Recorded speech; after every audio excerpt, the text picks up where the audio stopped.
안녕들 하십니까? 서툰 타자를 눌러가며 한자 한자 인사를 드리게 된 70대 할머니입니다. 속이 영 시끄럽고 늙어서 이런 팔자를 살게 된 현실이 화가 나서 사연을 올리게 되었습니다. 세월이 참 빨라도 너무 빠르네요. 저에게도 어린 시절, 아가씨 시절이 있었는데 어디로 나이를 먹게 된 건지 모르겠습니다. 쭈글쭈글해진 얼굴과 손을 보면서 이제 오늘 내일 하는구나 싶습니다. 굴러가는 낙엽만 봐도 웃던 시절이 있었는데 지금은 뭘 봐도 속이 답답하고 웃음이 나질 않습니다. 오늘은 제 두 아들에 대한 이야기를 해보도록 하겠습니다. 한 배에서 태어난 놈들인데 어찌 일이 다른지 영 속이 아파 밥도 제대로 먹지 못하고 병원 신세만 내리치고 있네요. 제 이야기가 조금 길어질지 모르겠습니다. 그래도 힘을 내어 서툰 글솜씨로 한번 이야기를 풀어나가 보겠습니다. 저는 20살이 되자마자 맥주 공장에 취직해서 일을 하고 있었습니다. 제가 알코올을 잘 먹지 못해서 술을 마시진 않지만 가끔 가다가 맥주 공장 노즐에서 바로 뽑아먹는 맥주가 그렇게 꿀맛이 아닐 수가 없더라고요. 물론 거기서 일하는 사람들은 시도 때도 없이 노즐에서 맥주를 뽑아 마실 수 있었지만 저는 술이 약했던 체질이라 간간히 마셨었어요. 몇십 년이 지난 지금까지도 그 청량하고 고소한 맛이 잊혀지지 않는 걸 보면 진짜 맛있긴 했던 것 같습니다. 하루는 공장에서 회식을 하는 날이었습니다. 제가 이기지도 못할 맥주를 너무 많이 마시는 바람에 완전히 취해서 집에 가게 되었습니다. 그 와중에도 버스를 타고 가겠다고 집으로 가는 버스에 올라탔는데 깜빡 잠이 들고 말았습니다. 한참을 비몽사몽하는 와중에 버스 운전기사가 저를 막 흔들어 깨우더라고요. 제가 눈도 제대로 못 뜨고 하니까 걱정이 되었는지 혹시 집이 어디냐고 물어보았습니다. 원래 모르는 사람에게는 친절하게 대하지 않는 저인데도 너무 인사불성으로 취한 나머지 버스 기사님께 땡땡동 사무소 앞에서 내려야 한다고 이야기를 했어요. 버스 기사님은 이곳이 종점이라면서 집까지 데려다 주겠다고 버스를 한 바퀴 더 운행하였습니다. 원래 그러면 규정이 어긋나는 거라 안 되는 거라는데 저는 몰랐지 뭐예요. 아무리 불 꺼진 버스를 타고 내려서 어찌어찌 집으로 잘 나오긴 했는데 다음날 술에 깨서 출근을 하려고 보니 지갑이 없더라고요. 글쎄 술에 취해서 어제 탄 버스에 지갑을 두고 내린 게 술이 깨면서 번뜩 생각이 나더라고요. 제가 취해서 얼마나 머리를 쥐어뜯었는지 바닥에 머리카락도 아주 수북했습니다. 결국 회사에 미리 양해를 구하고 일찍 퇴근을 해서 돈을 빌려서 버스를 타고는 종점까지 갔습니다. 제가 내려서 버스 회사 앞을 기웃거리고 있으니 어제 저를 태워준 기사님이 저를 알아보고 막 달려오시더라고요. 손에 지갑을 든 걸 봐서는 제가 흘린 걸 알고 일부러 보관하고 있었던 것 같았습니다. 저한테 아가씨 다음부터는 그렇게 술 드시지 마시고 항상 조심하세요 하는데 제가 알겠다고 대답을 하면서 기사님의 얼굴을 제대로 보았죠. 생각보다 상당히 젊은 남자였어요. 저도 모르게 당황해서 생각보다 젊으시네요 하고 말을 걸었어요. 그랬더니 약간 당황해하면서 웃으시더라고요. 일찍부터 버스 운전 한번 해보고 싶어서 일하고 있다고 이야기를 해주었어요. 성격도 상당히 호탕해 보이는 것이 웃는 모습이 호감형이었습니다. 이상하게 가슴 한 곳이 두근두근하고 얼굴에 홍조가 있는 것 같은 마음에 은근슬쩍 말을 붙였습니다. 어제 집에 잘 데려다 주신 것도 감사하고 지갑도 찾아주셨으니까 제가 밥 한번 사겠다고 했죠.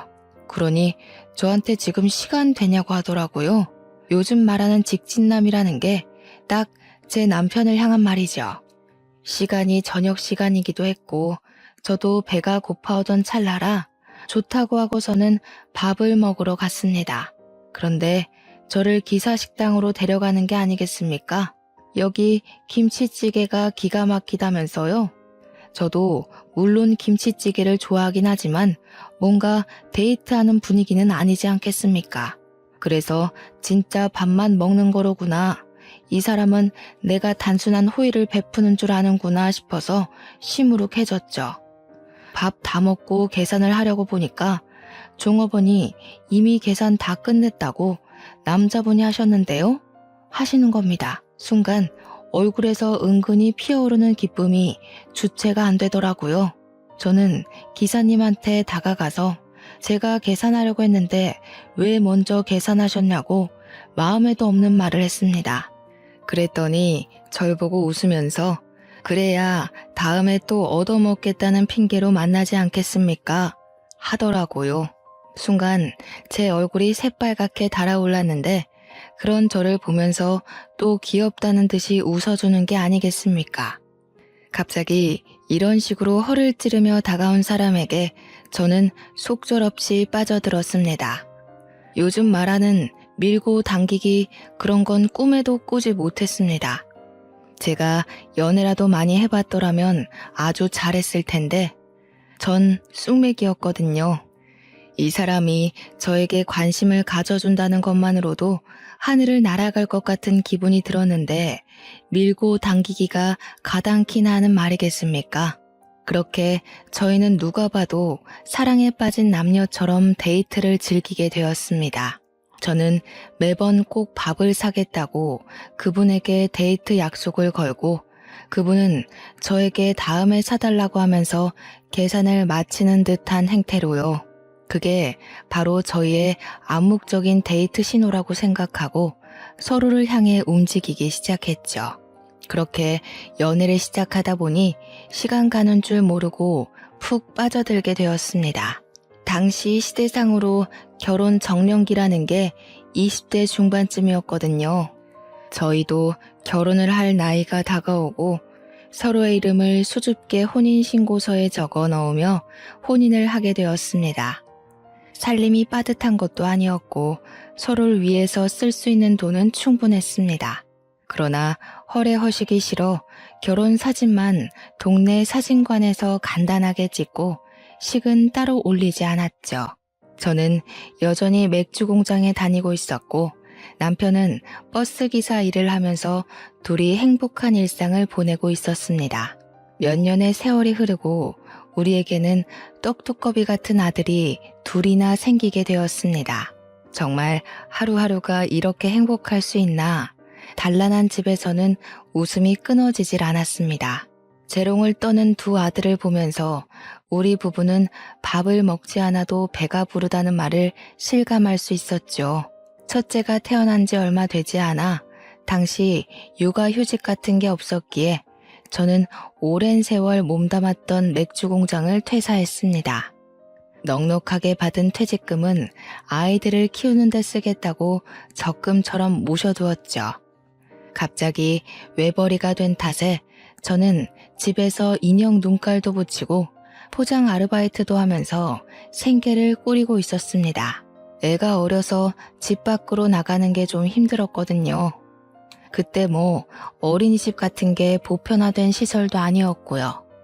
남편은 동네 버스 운전을 하다가 좀 더 큰 돈을 벌기 위해 고속버스 회사로 이직을 했습니다. 고속버스 운전이 마을버스보다 더 힘들었고 장거리 운전이었기에 봉급은 훨씬 좋았습니다.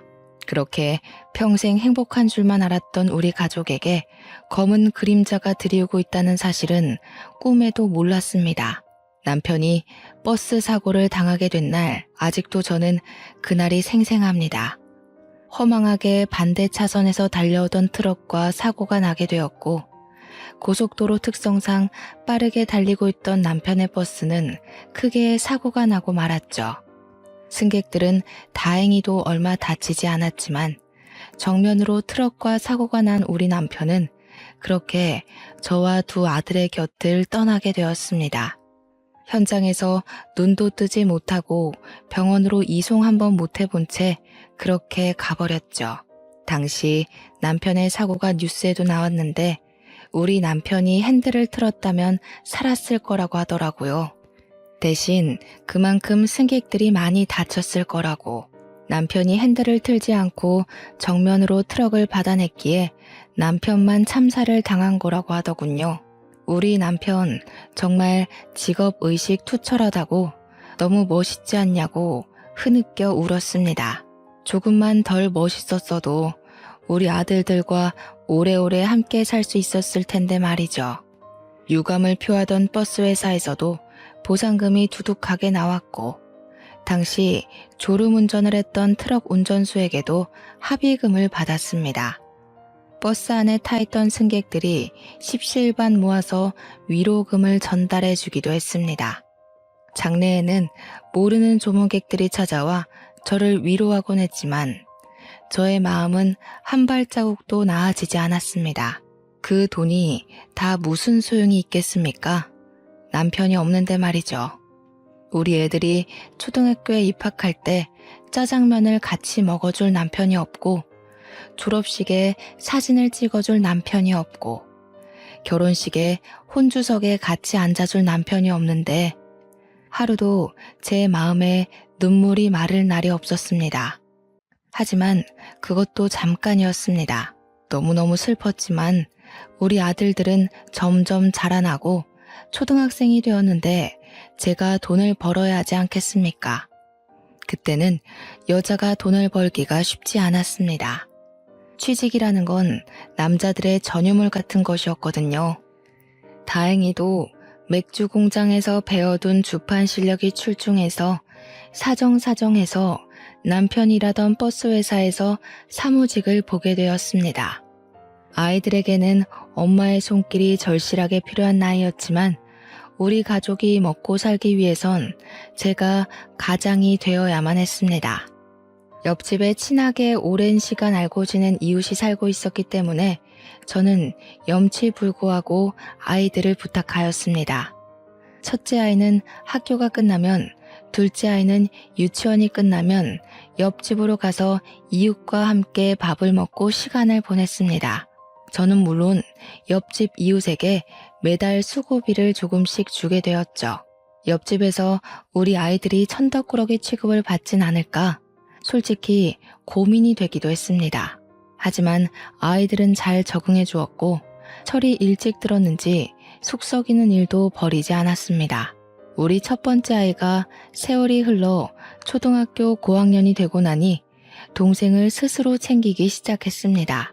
옆집에 더 이상 가지 않고 제가 미리 준비해둔 밥솥에 밥을 꺼내어 식탁에 차려 동생에게 밥을 주기도 하고 간혹 라면을 끓여 먹기도 하더군요.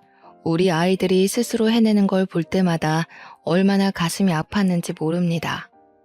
그때까지도 저는 혹시 몰라서 보상금을 꽁꽁 싸매고 있었습니다. 그 돈이면 몇 년 동안 일을 안 하고도 살 수 있을 만큼의 돈이었지만 사람 일이라는 게 또 모르지 않겠습니까? 갑자기 큰 병에 걸릴 수도 있고 또 미련하게도 우리 남편의 목숨값이라고 생각을 하니까 막 쓸 수가 없더라고요. 그렇게 아이들이 제 키를 넘어설 때쯤 학교에서 연락이 와서 처음으로 우리 첫째 아들이 공부를 잘한다는 사실을 알게 되었습니다. 중학교에 입학하고 중간고사와 기말고사를 치른다는 것은 알고 있었는데 시험 성적을 말해주지 않아서 그저 망쳤나 보다 하고 말았거든요. 집에서 내리 공부를 할 수 있는 환경을 만들어주지도 못했는데 제가 언감생심 어떻게 우수한 성적을 바라겠습니까? 하지만 제 예상과 달리 우리 첫째 아이가 전교 5등 안에 드는 대단한 똑똑이었습니다. 그러니까 공부를 시키고 싶다는 욕심이 번뜩 나더라고요. 저는 열심히 일을 했지만 그 돈으로 첫째 아이의 학원비까지 내주고 우리 세 식구가 먹고 살기에는 조금 빠듯했습니다. 우리 남편도 원하는 일일 거라 생각을 하고 공부는 남편의 목숨값을 꺼내었으며 충당하게 되었습니다. 제 고민이 여러 차례 있었고 결국 그 돈을 꺼내자 우리 첫째 아들은 책임감을 가지고 더욱 열심히 공부를 하기 시작했습니다.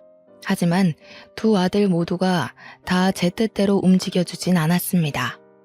똑똑한 첫째와 달리 둘째 아들은 중학교에 입학하자마자 엇나가기 시작했거든요. 둘째의 교복 주머니에서 어느 날 담배가 떡하니 나오는데 정말 혼낼 수도 없고 벌렁거리는 가슴만 내리 붙잡고 있었습니다.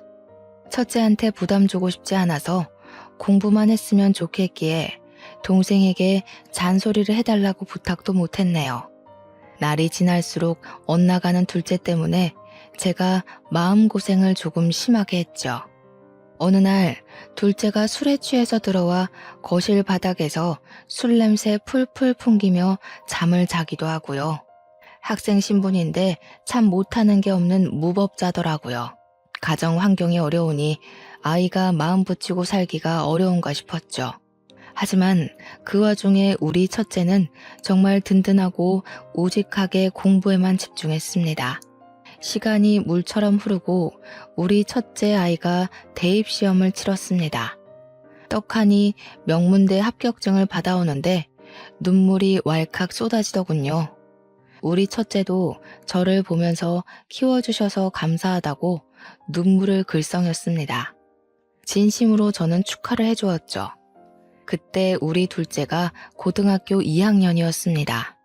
첫째 반만이라도 닮았더라면 참 좋았을 텐데 엇나가기를 반복하던 우리 둘째는 저에게 학교를 그만두고 싶다고 이야기를 하더군요. 언제까지 이렇게 거지꼴로 살 수 없다면서 자기도 공부에 취미가 없으니 일이라도 해야겠다는 것이었습니다. 제가 등짝을 때리면서 말려도 보고 울며 애원하면서 말려도 봤지만 둘째의 마음은 뒤집어지지 않았습니다. 다른 건 몰라도 고등학교만큼은 졸업을 해야 하지 않겠냐고 이야기를 하는데 들은 척도 안 하더군요.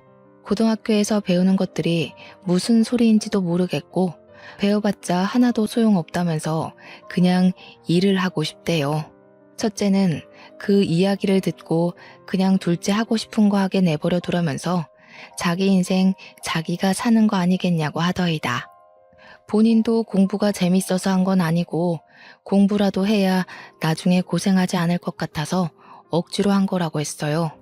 결국 저는 두 손 두 발 다 들었고 둘째는 고등학교를 자퇴하고 바로 동네 중국집에서 배달 일을 하기 시작했습니다. 머리도 샛노란색으로 염색해서는 누가 봐도 동네 양아치처럼 보였지만 그대로 배달 일이 재미는 있는지 일은 성실히 하더군요. 중국집 사장님이 우리 아들 일 잘한다면서 가끔 집으로 탕수육도 보내주고 그랬습니다. 첫째 아들이 군대를 만기 전역을 했어요. 그러자 둘째가 바톤 터치를 하듯이 군대를 가게 되었습니다. 우리 첫째 아들은 정말 엄청난 수재였어요.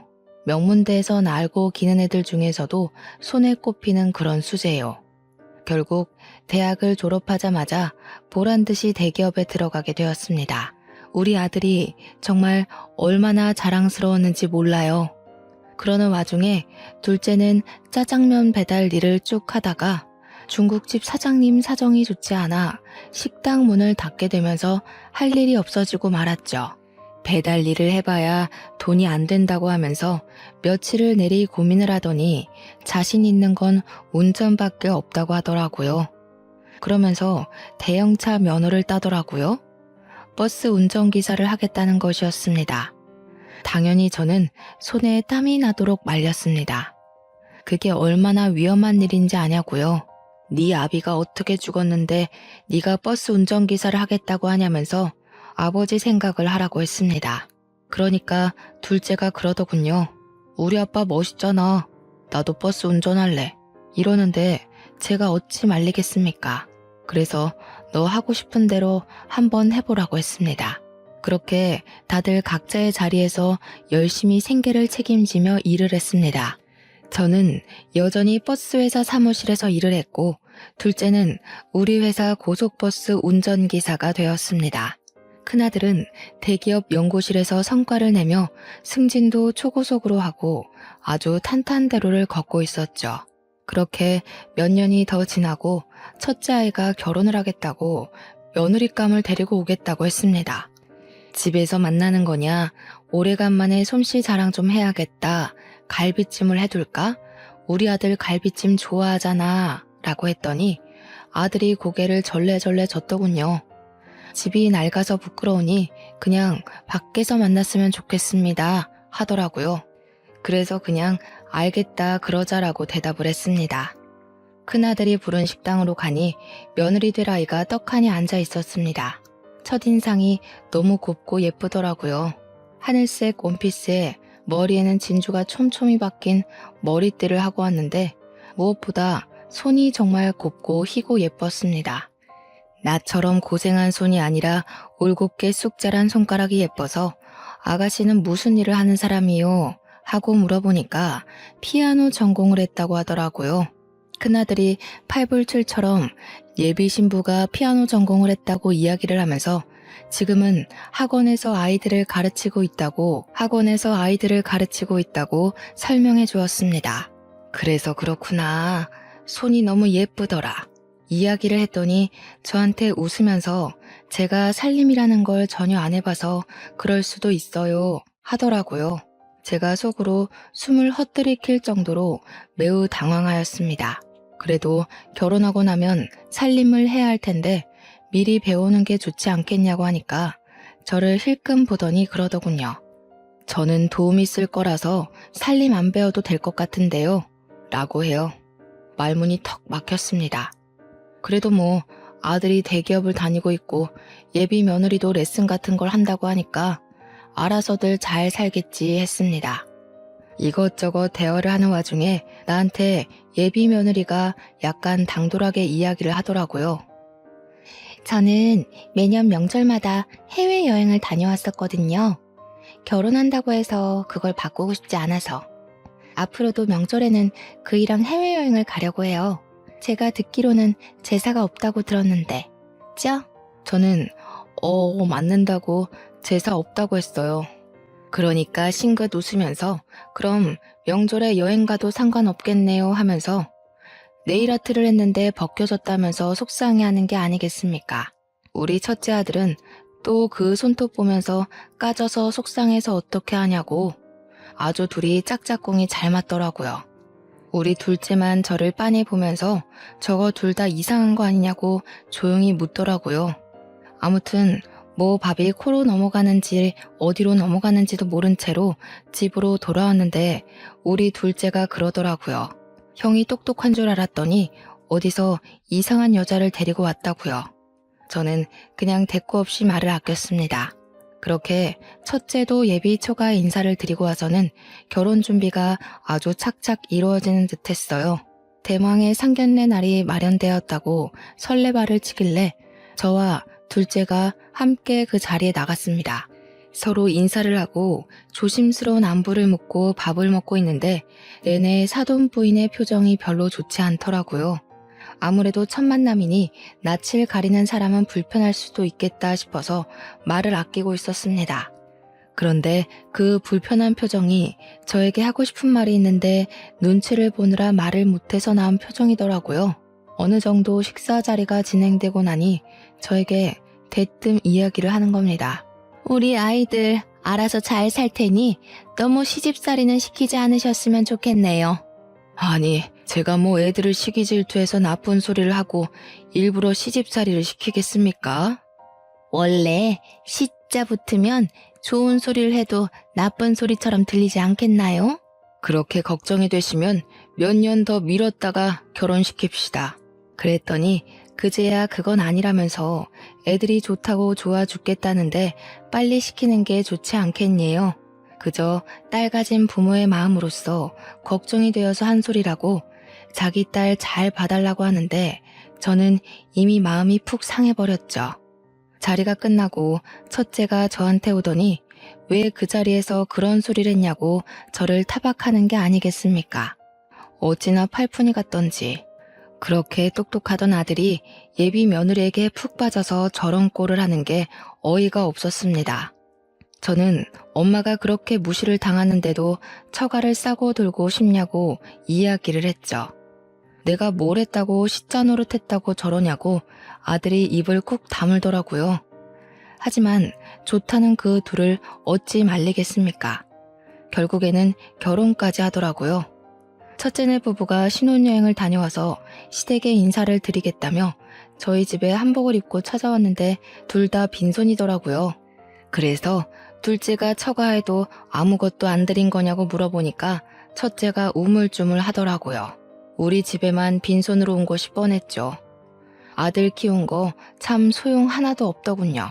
둘째가 그거 보더니 형도 참 너무한다면서 방으로 들어갔고 분위기는 걷잡을 수 없이 싸해졌습니다. 아침부터 저런 것들 먹이겠다고 갈비찜을 했다는 게 참 짜증이 나더군요. 밥 잘 먹고 차 한 잔 마시고 제가 머리가 지끈거려서 이제 가보라고 했더니 며느리가 저한테 은근히 말을 붙여오더군요. 어머님, 갈비찜 남았으면 저 좀 싸주시면 안 돼요? 하면서 그렇게 야들야들한 갈비찜은 처음 먹어봤다고 너무 맛있었대요. 제 손으로 한 음식을 또 맛있다고 먹어주니까 기분은 좋더라고요. 그래서 싸주겠다고 했죠. 제가 또 갈비찜을 하면 큰 솥으로 한 움큼 쪄서 일부러 넉넉하게 만들거든요. 우리 둘째가 제가 만든 갈비찜을 워낙 좋아해서요. 제가 락앤락 통에 첫째내 주려고 갈비찜을 담고 있는데 쓱 보더니 냄비는 내일 돌려드리겠다면서 냄비를 번쩍 드는 게 아니겠어요? 제가 얼마나 당황했는지 이 락앤락 통을 들고 가야지 했어요. 그러니까 에게 겨우 그거요? 하는 눈으로 바라보길래 이거면 너네 한 끼 충분하다고 이야기를 했습니다. 갈비찜은 다음에 또 해줄게. 오래 두면 맛없어 하는데 제 입에 다 들어갈까봐 아쉬우세요? 하고 뾰족하게 말을 하더라고요. 첫째가 다른 반찬도 싸달라고 하길래 작은 락앤락 통에 일일이 담아서 줬어요. 통은 집에 가서 옮겨 담고 씻어서 내일 돌려달라고 했더니 알겠다고 하더라고요. 하지만 다들 예상하셨겠지만 다음날 락앤락 통은 당연하게도 돌아오지 않았습니다. 아주 깜깜무소식이더라고요. 물론 그거 얼마나 한다고 새로 사면 되긴 하지만 알뜰하게 사시는 주부님들은 다들 아실 겁니다. 그거 한두 푼 하는 것도 아니고 자꾸 사봐야 찬장에 차리만 차지하는 거 아시잖아요. 남의 것을 빌려갔으면 당연히 빠르게 가지고 와야 하는 거 아닙니까? 제가 며느리한테 락앤락 통을 돌려달라고 3번을 이야기했더니 그제야 통을 돌려주더라고요. 그런데 반찬 찌꺼기가 그대로 묻어있는 게 아니겠습니까? 그러니까 다른 통에 덜어놓고 빈 통은 씻어서 가져다 달랬는데 옮겨 담지도 않고 내내 그 통에 담아두고 먹다가 다 먹으니까 빈 통만 가져온 것이었습니다. 제가 뭘 다른 걸 바란 것도 아니고 설거지만 해서 가져오라고 한 건데 그거 하나를 못 지키다니요. 물론 그거 덜렁 하나면 제가 이렇게 구구절절 사연을 쓰지도 않았겠죠. 첫째 며느리가 임신을 했는데 저를 너무 부려먹는 게 아니겠습니까? 그때도 저는 일을 하고 있었을 때였어요.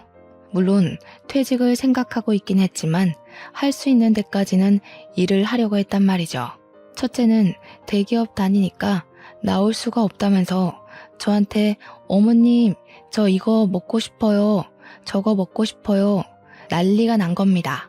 남편한테 해달라고 해야지 하니까 바빠서 안 된다고 하고 나는 일 안 하니? 하고 물어보면 어머님 그이는 대기업이잖아요 하는 겁니다.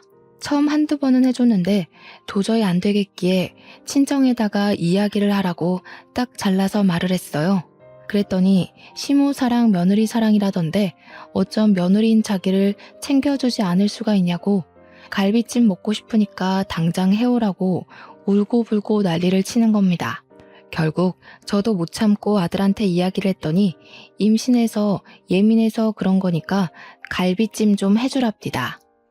그래서 내 회사 일은 네가 해줄 거냐고 화가 나서 이야기했더니 엄마 이제 일 쉴 때도 됐잖아요 라고 하더군요.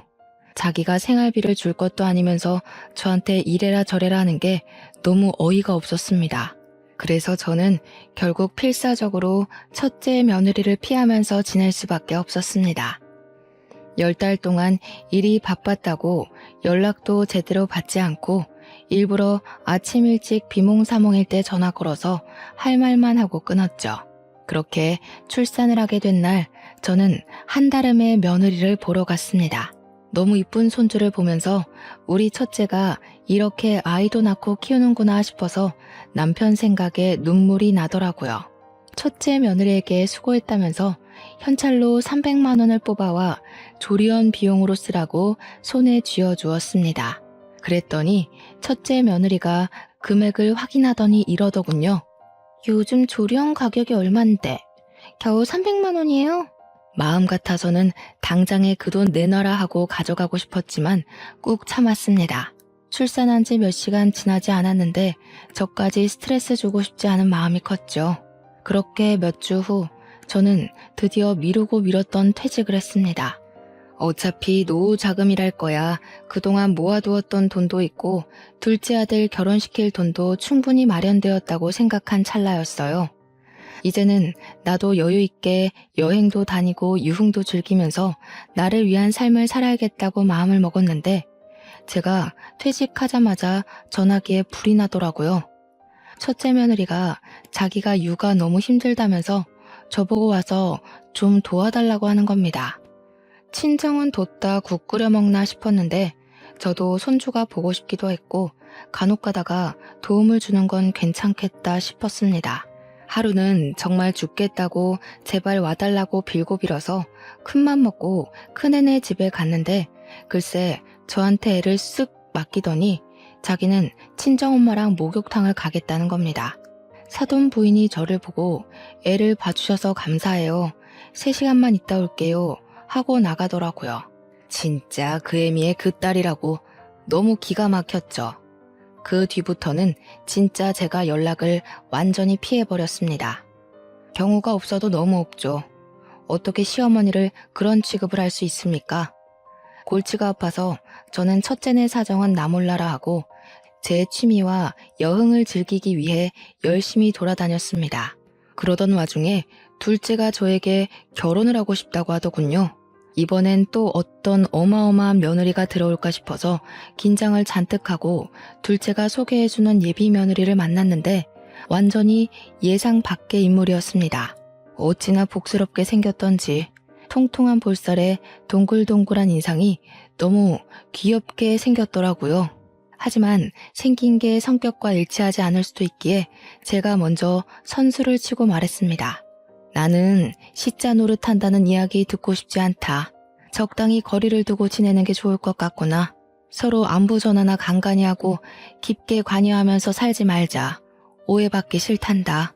제가 일부러 딱 잘라서 차갑게 이야기를 하니까 둘째 며느리가 갑자기 눈물을 뚝뚝 흘리는 겁니다. 자기는 그런 걸 기대했다고 하면서 서로 좀 부딪히면 어떻겠냐고 같이 어울리고 부대끼면서 살고 싶다고 하는 겁니다. 알고 보니까 둘째 며느리 될 아이가 부모 없이 힘들게 자란 친구라고 하더군요.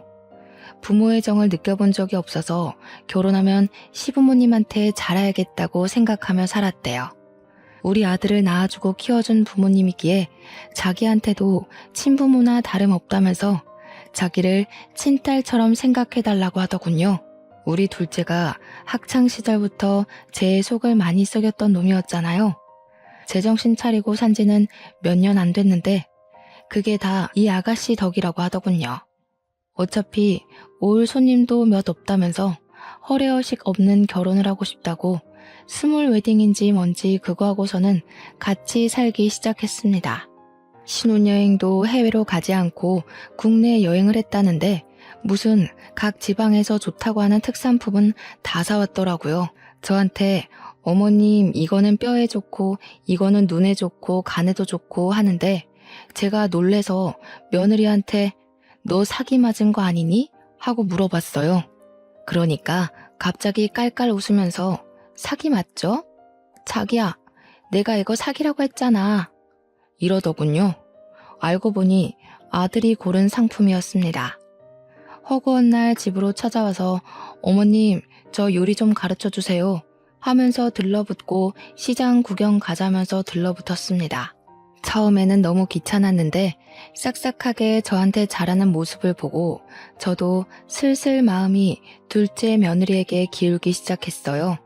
경우 없이 쌀쌀맞은 첫째네와 다르게 싹싹하게 구니까 어찌나 예뻐 보이던저.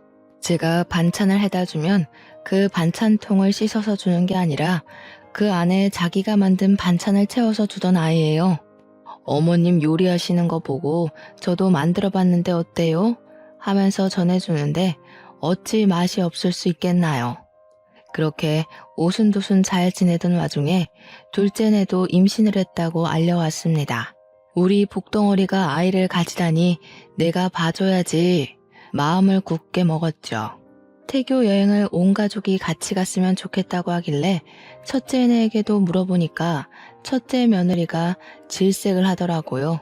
그래서 저와 둘째네만 무슨 수영장이 딸린 펜션을 잡아서 신나게 놀다 왔습니다.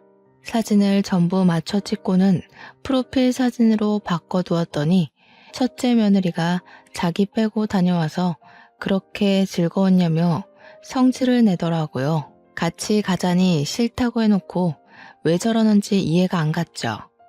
둘째네가 임신 6개월째 맞이했을 때 제 몸 상태가 영 좋지 않다는 걸 알게 되었습니다. 아랫배가 살살 아프고 소변을 누는 횟수가 많이 줄어들었던 것이죠. 왜 이럴까 싶어서 병원을 가야 하다가 순간 머리에 핑 도는 느낌이 들면서 배가 찢어지게 아프더라고요. 막 토할 것 같이 울렁울렁거리는데 제가 119에 전화를 걸어서 도와달라고 하자마자 기절을 해버린 거예요. 요즘은 위치 추적인가 뭔가가 다 된다고 하더니 제 위치를 추적해서 찾아온 구급차를 타고 병원으로 이송되었습니다. 급성 신부전증이라는 진단을 받게 되었고 올해 방치해서 기능이 많이 나빠졌다고 혈액 투석을 해야 한다고 하더군요. 이게 또 주기적으로 투석을 받아야 한다는데 너무나도 막막한 겁니다. 아들들이 병원에서 연락받고 헐레벌떡 도착을 했어요. 별거 아니라고 걱정하지 말라고 저를 안심시켜주는데 자기들도 얼마나 깜짝 놀랐겠습니까? 그런데 또 투석을 할 때 보호자가 필히 함께 해야 한다고 하더라고요. 다들 눈치만 보고 있던 찰나에 둘째 며느리가 걱정 말라고 자기가 하겠다고 하더군요. 임신 6개월에 병원 자꾸 가는 거 아니라고 하는데도 박박 우기더니 출산 때만 형님이 좀 도와주세요 하더라고요. 그 뒤로는 정말 둘째가 저를 극진히 보살피면서 왔다 갔다 해주었습니다. 신장 이식이 필요한 건 아니라고 하면서 조심하라고, 물도 많이 먹지 말고 반찬도 전부 저염으로 먹어야 한다고 하면서 손수 반찬까지 다 만들어 주었습니다. 제가 딴 건 몰라도 둘째 며느리 하나는 정말 잘 들였구나 싶었어요. 점점 더 기력을 찾고 회복을 해가는 와중에 둘째 며느리가 드디어 손주를 낳게 되었습니다. 얼마나 예쁘겠습니까? 병원까지 찾아가서 둘째 며느리에게도 300만 원을 주었더니 너무 감사하다고 엉엉 울더라고요. 첫째네는 왔다 갔냐고 물어보니 바빠서 못 온다고 했다고 하더군요. 정말 하나하나 예쁜 구석이 없는 놈들이었습니다. 아무튼 이틀 뒤에 조리원으로 옮긴다고 하길래 이왕 간 거 마사지 받고 푹 쉬다가 오라고 하고 집으로 돌아왔습니다. 요즘 혈액투석은 동네 병원에서도 가능하다고 해서 제가 너무 만만하게 봤던 거죠. 일주일 뒤에 제가 또 쓰러지게 된 겁니다. 소변량이 줄어들고 몸이 으슬으슬하더니 그만 결국 병원에 입원을 하게 되었는데 둘째네는 조리원에 있으니까 첫째네에게 호출을 했어요. 얘야, 내가 지금 병원에 입원을 하게 되었으니 병원으로 와다오. 외요는 무슨 외요야. 보호자가 필요하다는데 아들들이 죄다 바쁘니 네가 좀 와야겠다. 저는 뭐 안 바쁜 줄 아세요? 동서는요? 둘째네는 출산해서 조리원에 있지 않니? 조리원에서도 다 외출되고 하는데 나가 놀 수 있을걸요? 내 병원에 오는 게 나가 노는 거야? 됐다, 끊어. 병원에서 보호자님을 찾는데 제가 보호자 같은 거 없다고 딱 잘라 말했습니다. 그러니까 병원에서는 좀 걱정이 됐나 보더라고요. 남루한 늙은이 혼자 병실을 차지하고 있으니 돈이 있을지 없을지도 모르고요. 보호자 명단에 있던 첫째 아들이랑 둘째 아들한테 차례로 연락을 했는데 둘째가 떡하니 전화를 받은 거죠. 애가 놀래서 병원으로 달려왔는데 저한테 왜 혼자 있냐고 물어보더라고요. 형이 연락 안 받더냐고. 분명히 둘째 며느리가 출산하기 전에 첫째 며느리한테 연락해서 신신당부를 했다고 하는 겁니다. 너무 서러운 마음이 들어서 죄다 이루고는 둘째한테 조리원으로 가보라고 했어요. 일주일이 더 지나고 저도 퇴원해서 집에서 안정 취하고 있었는데 둘째 며느리가 찾아왔더라고요. 조리원에 있느라 찾아뵙지 못해서 죄송하다고 하는데 우리 며느리가 죄송할 일이 아니지 않겠습니까? 괜찮다고 하니 한알은 뭘 싸들고 왔더라고요. 보니까 갈비찜용 갈비를 수두룩하게 가져온 거 아니겠습니까? 몸보신을 시켜주겠다더니 양동이에 담가 핏물부터 빼더라고요. 한두 시간 담궈놓는 동안 며느리랑 이야기도 하고 시간을 보내고 있었는데 집에 누가 찾아왔더라고요. 문을 열어주니 큰며느리였습니다. 떨떠름하게 네가 여긴 웬일이냐고 물으니 갈비찜 하신다고 해서 얻어가려고 왔어요 하면서 김장통을 떡하니 꺼내놓더라고요. 제가 너무 어이가 없는 거죠. 지난주에 병원에 있었을 때는 바쁘다고 코빼기도 안 비치던 게 갈비찜을 얻으러 왔다고 하니까요. 둘째 며느리가 제가 불렀어요 하더니 무거운 양동이에서 갈비를 하나하나 빼기 시작하더라고요. 그러더니 핏물만 남은 양동이를 냅다 큰며느리 얼굴에 쏟아붓는 게 아니겠습니까? 큰며느리가 동서 미쳤어? 하고 소리를 지르면서 어쩔 줄 몰라 하는데 둘째 며느리가 딱 잘라 이야기를 하더라고요. 미친 게 누군데 그래. 어머님 아프셔서 내가 조리원 있는 동안만 봐달라고 했는데 그걸 못해? 못된 년이. 어머님 괜찮냐고 안부 인사 한 번 없이 갈비찜을 얻으러 와? 큰며느리가 놀래서 김치통도 버려두고 주랭랑을 치더라고요. 제 속이 얼마나 시원하던지 둘째 며느리한테 손뼉을 치고 말았네요. 저녁에 갈비찜을 해놓고 둘째네랑 사이좋게 나눠 먹고 있는데 첫째가 오더니 제주씨 하면서 화를 내는 겁니다. 둘째 아들이 형은 할 말 없다고 둘이 싸우려고 들길래 제가 말리면서 이야기를 했어요. 예, 첫째야. 내가 너 스스로 잘 살길래 아무 소리 안 했는데 더 이상은 안 보고 살고 싶구나. 어디 어미가 쓰러져서 오늘 내일 하는데 바빠서 못 온다고 하질 않나. 안부 전화 한 번 없을 수 있니? 우리 죽을 때까지 서로 연락하지 말고 살자. 첫째가 놀라서 엄마 하고 부르는데 일 없다고 이만 가보라고 했습니다. 그 뒤로 2년 동안 저는 둘째네와 함께 살고 있었어요. 우리 손주가 얼마나 예쁜지 눈에 넣어도 안 아프다는 말이 실감이 가더라고요. 언제 죽을지 모르지만 혈액투석도 꾸준히 하고 있고요. 계속 죽음의 문턱을 오가니 재산을 일찍 정리해야겠다는 생각이 들었습니다. 둘째 며느리한테 제가 남겨둔 3천만 원이 든 통장을 주니 며느리가 눈물을 짓더라고요. 둘째야, 시엠이랑 사는 게 쉬운 일도 아닌데 며느리는 항상 얼굴 한번 안 찡그리고 힘든 일 다 해주고 내가 너네한테 나눠줄 재산이 많지는 않지만 이 통장만큼은 너네한테 주고 세상을 뜨고 싶구나. 며느리야, 얼른 받고 이 돈으로 손주 크면 대학 등록금 필요할 테니 그때 쓰거라. 어머님, 제가 이 큰 돈을 어떻게 받아요? 저는 정말 제 부모님 같아서 잘 챙겨드린 거예요.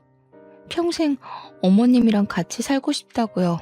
그러니까 우리 세준이 다 클 때까지 오래오래 건강하게 사셔야 돼요. 그런데 그걸 또 첫째네가 어찌 알았는지 우리 집에 2년 만에 찾아와서는 한다는 소리가 왜 차별 대우를 하냐는 겁니다. 3천만 원 통장 이야기를 운운하면서 자기도 달라고 따지고 드는데 어이가 없어서 말했습니다. 네가 나한테 돈 이야기 말고 다른 이야기 한 적은 있냐고. 이제 와서 얼굴 비추는 건 뭐 하는 짓이냐고 소리를 질렀죠. 첫째 며느리는 나 안 보고 살아서 신난 것 같던데 돈 때문에 찾아온 거냐고 당장 꺼지라고 했습니다. 그러자 첫째가 무릎을 꿇고는 요즘 집안 사정이 안 좋다고 대기업에서 일만 죽어라 하는데 몇 번이나 승진이 누락됐다고 하더군요. 엄마, 진짜 나 너무 힘들어. 제발 그 3천만 원 우리 주면 안 돼? 와이프 진짜 내 입으로 이런 말 하기 좀 그런데 정말 미친년이라니까. 대기업 사모님 소리 들으면서 콧대만 높아서는 동료 와이프가 신상백 샀다고 자기도 똑같은 거 사야 된다면서 다음날 700만 원짜리 백을 사버리질 않나. 나 정말 미치겠어. 난 퇴근하고 맨날 밥도 제대로 못 먹고 돈 걱정에 잠도 못 자고 있어요, 엄마. 들어보니 집에서는 며느리가 바가지도 긁고 요리도 안 해서 맨날 라면만 먹고 버티고 있대요. 버는 돈은 족족 쇼핑에 쏟아붓느라 허리가 휜다고요. 사치에 빠져서 생활비는 부족하고 하루하루가 너무 힘든데 3천만 원이 욕심났다고 이야기를 하더이다. 그러게 네가 어미 버리고 잘 살 줄 알았더냐? 그러게 네 와이프 편들 때부터 알아봤다 내가. 뒤통수는 거기서 맞고 왜 나한테 와서 돈을 내놓으라고 난리냐? 꼴도 보기 싫으니까 당장 나가. 명문대 식이나 나와서 자기 앞가림 잘하고 살 줄 알았던 첫째가 저 모양이니 요즘 속이 썩어서 밥도 제대로 못 넘기고 있습니다. 둘째 며느리가 제 모습을 보고 얼마나 걱정을 하는지 몰라요. 이래서 며느리는 신중하고 또 신중하게 들어야 한다는 말이 맞나 봅니다. 가만히 있는 게 자식들 도와주는 건 줄 알았는데 너무 후회 중입니다. 돈이 아니라 인성을 봤어야 했는데 속이 정말 썩어 문드러집니다. 저와 같은 고민이 드는 분들이 있다면 꼭 한번 다시 생각해 보시기 바랍니다. 가정의 평안을 위해서는 외모가 중요한 게 아니라 내면이 중요하다는 사실을요. 제 이야기를 들어주신 시청자 여러분께 진심으로 감사드립니다.